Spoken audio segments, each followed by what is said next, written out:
If you're anything like me, a real gossiping Gertrude, I bet you've been told to put a sock in it a couple of times. But whose sock is it? And what exactly is that sock going into?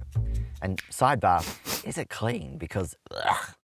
Some say it's got something to do with a gramophone. And now kids, a gramophone is like a very cumbersome Spotify. Gramophones didn't have those uppy and downy volume buttons, so when your mum was like, "Turn down your gramophone, Rowdy, I'm trying to sleep," you'd shove a sock in it, of course.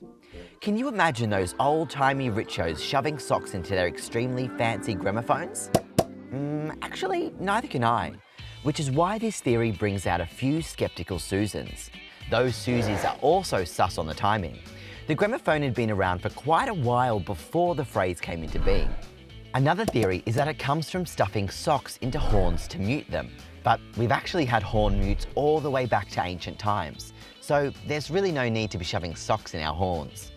One of the first records of the phrase that I can find is in 1919 in the London weekly rag, The Athenaeum. And the way it's used suggests it had very recently come into usage. The expression, "put a sock in it," meaning leave off talking, singing or shouting. I say this because they probably wouldn't bother defining the phrase unless it was a newbie in the lexicon. But in a huge defiance of trend, down under, we were ahead of the curve. That was in August 1919, but there's an Aussie recording months earlier in June. Take that, you backward Brits. And unlike the above example, we use it so casually, it could have been around forever.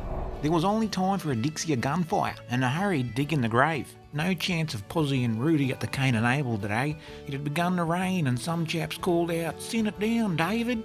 But others shouted, "Put a sock in it." And after a lot of grousing, we started off.